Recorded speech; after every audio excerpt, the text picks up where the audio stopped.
Hello everyone. This lesson we are looking at what triggered conflict in Malaya. This lesson is the first lesson in our unit on the Malayan emergency, which was one of the early Cold War crises that we'll be studying in this unit. This unit is all about Cold War crises in Asia. So, although in paper two we look at the Cold War as a whole, at higher level, this unit focuses on the role of certain crises and conflicts in Asia and how the Cold War had an impact on Asian nations caught between the superpowers. Okay, so our first conflict we're looking at is what is known as the Malayan emergency. And today's lesson, we're looking at what caused that conflict.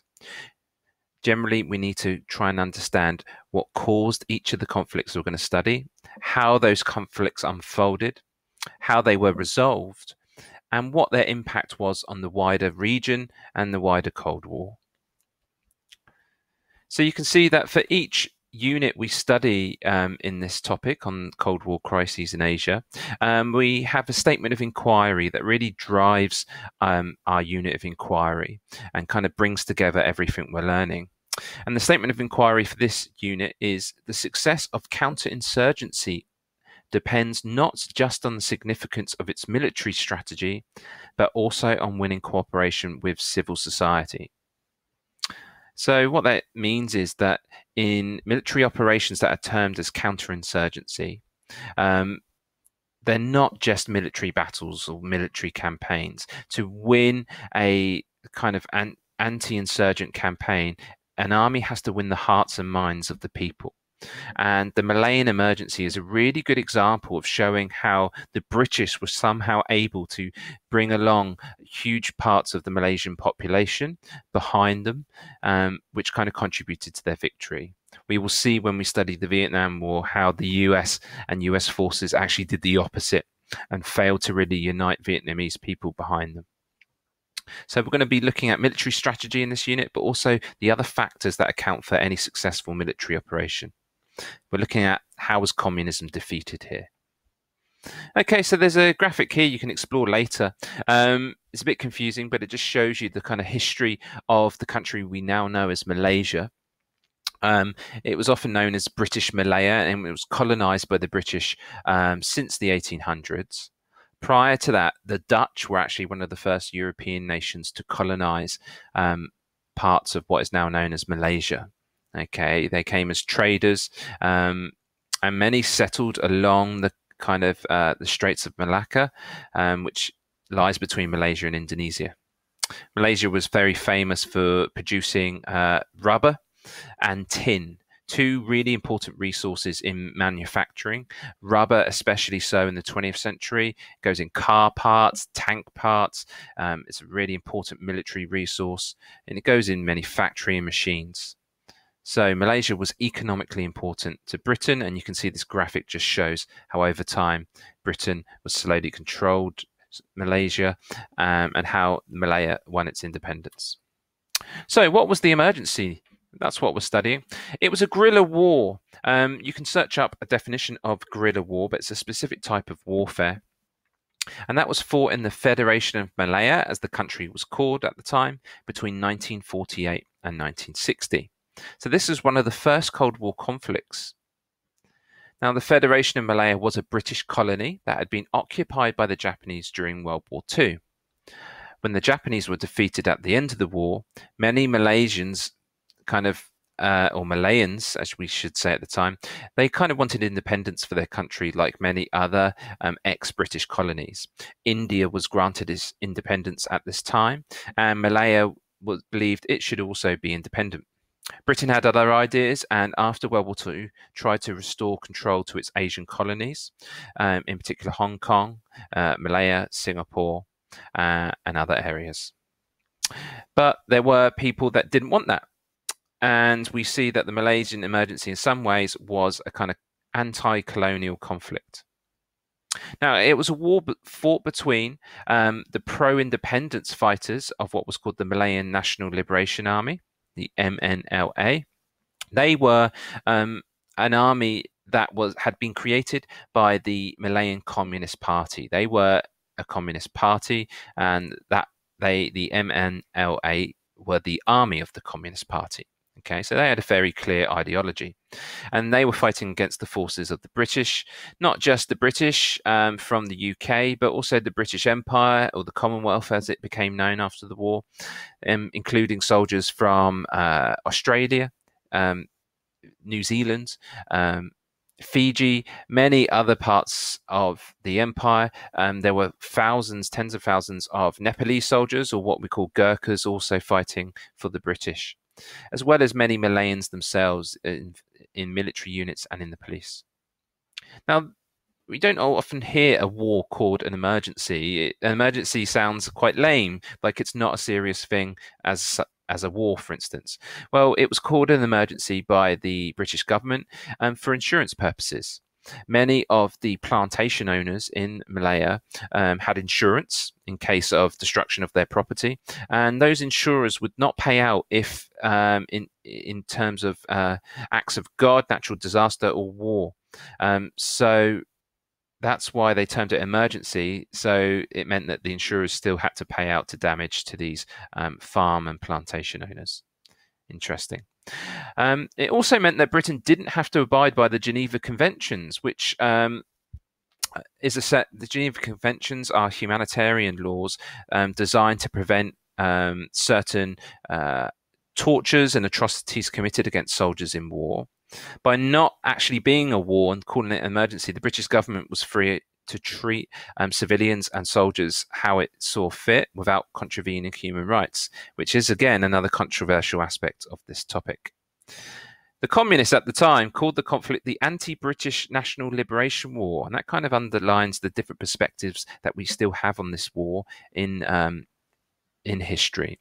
Was it a communist uprising, part of the wider Cold War, or was this more a war of national liberation against the evils of British colonialism? That's for us to decide. Okay, so there's a map just showing where Malaysia is today. That's Malaysia today. You see the island of Borneo, half of it is controlled by Indonesia, the top northern part controlled by Malaya, and we have some independent states, Brunei, here. The war was mostly fought on the Malaysian peninsula here, in between Singapore at the base, all the way up to Penang up here, Georgetown, you can see. This was kind of British Malaya, this main part here, and some territories on the island of Borneo. So what was the conflict? Well, we talked about there was many different perspectives on it. So yeah, many see it, and especially the British at the time, saw this conflict as a communist uprising. There were many other communist uprisings across Asia and the world after World War II, China being the most famous, that became communist in 1949, but also Indonesia, the Philippines, Indochina, that's Vietnam, Laos, Cambodia, Burma and Korea. They were all facing communist insurgencies or uprisings or attempted revolutions. So it seemed at the time that Malaysia was just fitting a similar pattern of kind of communist conspiracy or uprising. And it backed up Western accounts of the emergency that it was part of the Cold War. Either Mao Zedong in China or the Soviet Union was attempting to spread communism to Asia. Therefore, the West, i.e. the US and UK, had a right to kind of fight communism. On the other hand, the communists themselves, and actually many historians today, have looked at the primary sources and kind of seen why these Malayans were willing to risk their lives to fight the British. And they kind of suggest that the conflict, well, wasn't really about communist ideology or world revolution, but more a national liberation struggle. Now, if that's true, then that kind of suggests that the British were fighting to keep hold of Malaya as part of their empire for selfish economic interests, which kind of cast Britain in a bad light if we look back at this conflict. So, you know, the perspectives we have on this war really shape how we view Britain, how we shape the history of decolonization, and the whole idea of European imperialism. So, the conflict began in June 1948, key date, with the assassination of 3 European plantation workers on rubber estates in northern Malaya. Okay, that was the trigger event, and the British very quickly declared an emergency, and they declared martial law, and the government basically took away civil liberties. They were suspended, and emergency powers of arrest and curfew were introduced in the few days after this assassination. So that's what contemporary historians kind of say is the traditional account for why this conflict started. It is in response to the assassination of European plantation workers. But that's a bit like saying World War I was caused by just the assassination of Franz Ferdinand, one man. That's not necessarily true. There's a whole host of tensions that were unleashed, tensions that had been gathering for many years. So that's what we're going to look at today. As a consequence of the assassination, the Communist Party were outlawed, so were other left-wing parties and trade unions, and they were forced to flee into the jungles of Malaya. And it's in those jungles where they formed their own army, the Malayan National Liberation Army, which fought a guerrilla war against the British. A guerrilla war being not a conventional war. It wasn't two armies facing each other on a battlefield. And it was all up to superior firepower. A guerrilla war is often fought by weaker armies, like the MNLA, who know they can't beat the British in a straight fight because they don't have the technology or the manpower. So they use stealth tactics, ambushes, strategy to try and outmaneuver and outdefeat a stronger rival. That's a guerrilla war. The British did win that war. The fighters of the MNLA were basically forced to, many surrendered, but they basically fled into southern Thailand. And by 1960, the emergency was declared over. But halfway through the conflict in 1957, Britain did grant independence to the Federation of Malaya. So some argue that because of this communist uprising, it kind of forced the British to give independence to Malaya. Therefore, kind of secures a kind of a memorable place for the Malaysian Communist Party in history as a force that fought for independence, maybe. There were lots of deaths in this war, not as much as Vietnam, but still a lot. Over 6,000 communist guerrillas were killed, over 1,000 captured. The British lost over 5,000 men, but also civilians were caught up in this fighting. And you can see there over 2,500 nearly. So that's the emergency. What caused it? And essentially, there are three main causes, and we can group them under themes such as political causes. There were also economic causes, and some argue that it was foreign interference that caused this. Let's look at politics. So the key underlying cause of the emergency was British colonialism. Now, colonialism, that's worth a good search on the internet to find out more. But it's the act of having an empire, of controlling another country by force to extract wealth. And Britain had ruled over Malaya for centuries. And it achieved control over Malaya by actually giving some power to many of the ethnic Malay people that lived in Malaya. They were the dominant ethnic group, the Malays. Their religion was Islam, and their government was kind of like a monarchy. They had people called sultans that were in control of provinces. And the British didn't remove them from power when they took control of Malaya. They used them as kind of client rulers. They gave the sultans power as long as they left the British to kind of develop the economy, to extract resources like tin and rubber. So many of the elites in Malaya were complicit in British colonialism, or you could argue were forced to be complicit. But despite this, many Malays since the 1800s and across Asia, many peoples had been kind of protesting against colonialism, wanting independence. And Malay nationalism had been growing, especially after World War I. Now, Malaya is a confusing kind of state at the time because there were many ethnic kind of tensions. As part of British rule, the Chinese, many Chinese and Indians kind of emigrated to Malaya to work in these rubber plantations and tin mines, and the British brought many of these workers over. And as such, many ethnic Malays kind of feared the loss of power that these new immigrant groups would disrupt society. And actually, many Malays kind of were kind of angered by this flood of immigration into their country, and they saw it as a way for Britain to kind of take power away from them. So there were lots of ethnic tensions in Malaya at the time, and many Malays wanted the British to kind of get rid of these immigrants, or at least dilute their power, so the Malays would have most of the power. Um, and it's one of the biggest communities was the Chinese community. By 1948, 49% of the population of Malaya was actually Chinese, ethnic Chinese, many from southern China. And it was many of these Chinese that faced discrimination from Malays, from the British. And actually, it was the Malays that did most of the fighting in World War II against the Japanese. They formed the Malayan People's Anti-Japanese Army, which the British actually funded and equipped and trained. And after the war, many of the Chinese community felt, we fought against the Japanese. We fought in support of the British.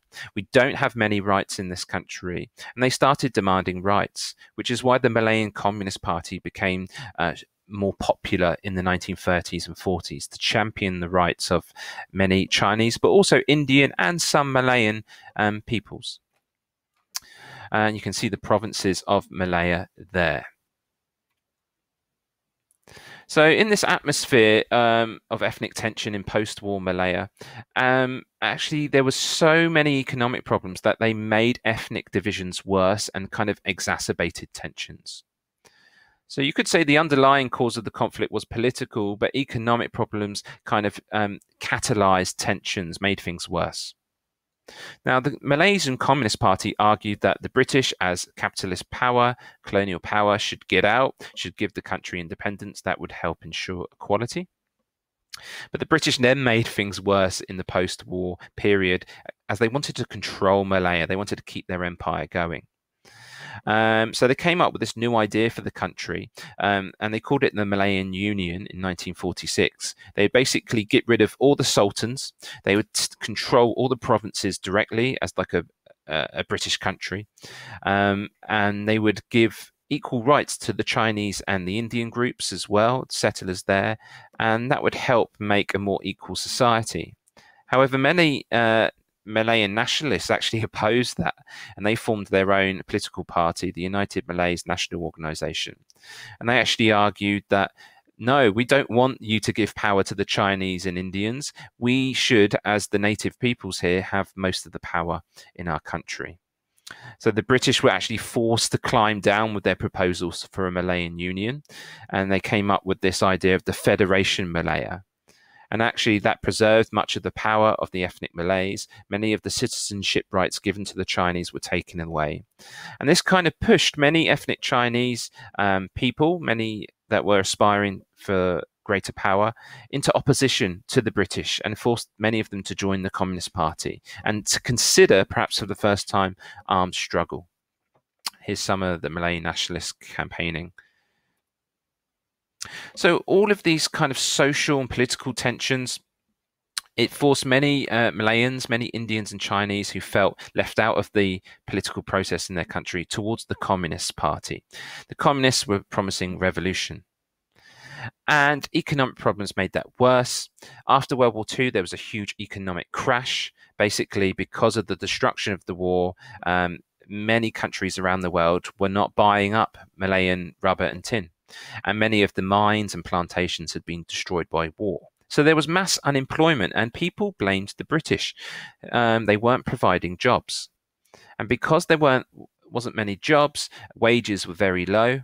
There were also food shortages across the world that led to rationing and food inflation. And you can see some statistics there of actually the food consumption dropping drastically. So there was starvation.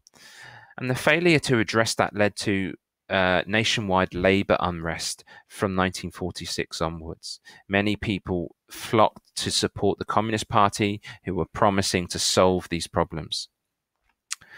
So we see in the years after World War II that kind of this labor movement growing. The Communist Party helped that by organizing workers into labor unions, and they launched a series of strikes. in 1946, up to 200,000 workers went on strike in Singapore. And also that year, the docks in Penang, which was one of the biggest ports in Malaya, they were paralyzed as well.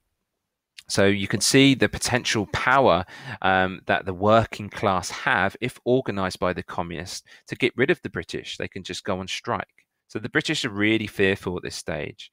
And if you look at the statistics further, there were over 300 strikes in Malaya between April 46 and March 1947.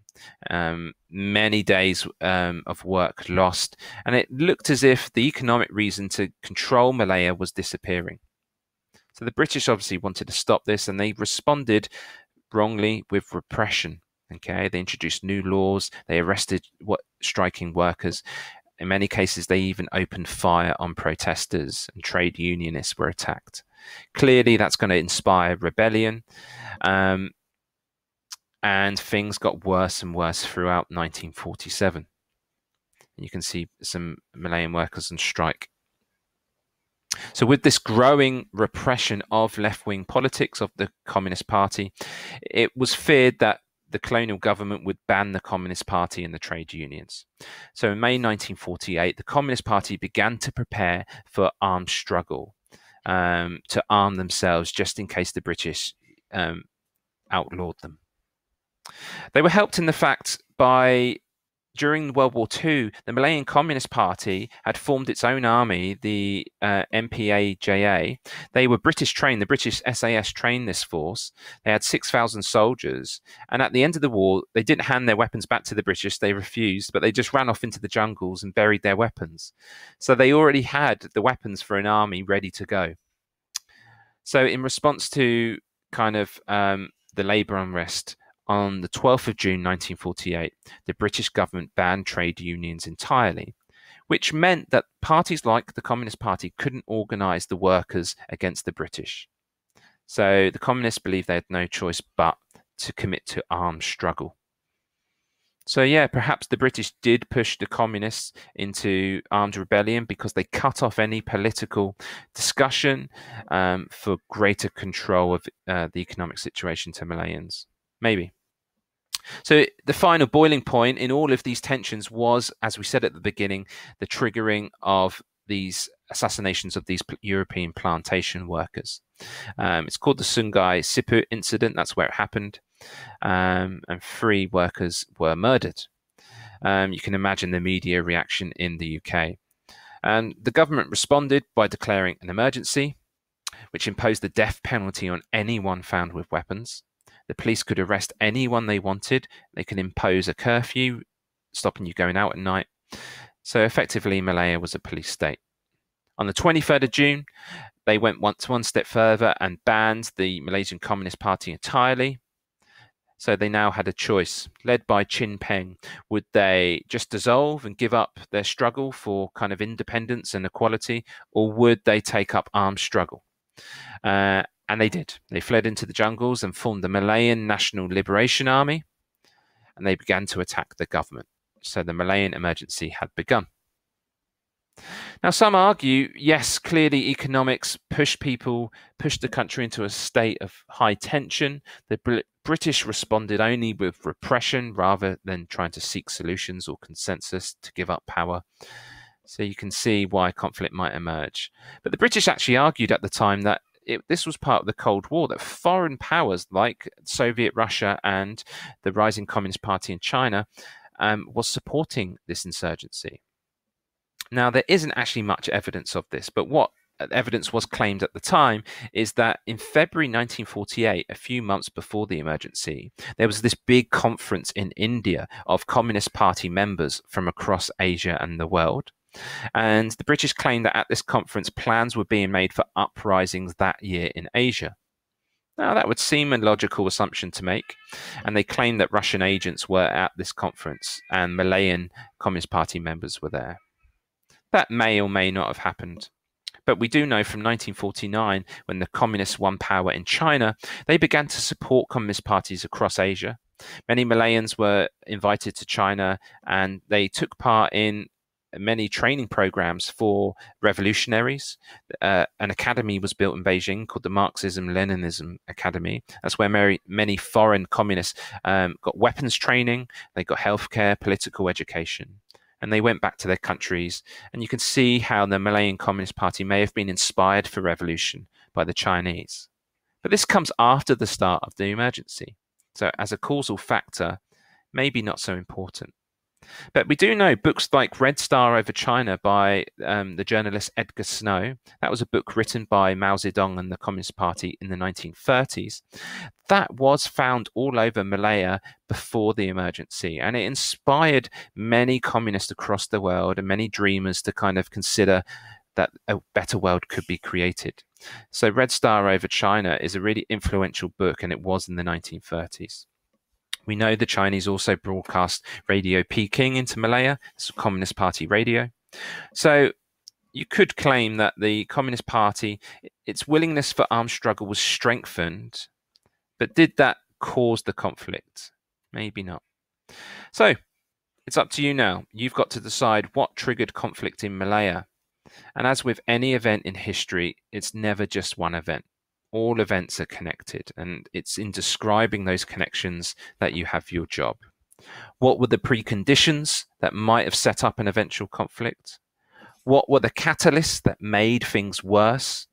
And what were the trigger events that unleashed the event to happen? That's for you to decide. Okay, thanks for listening.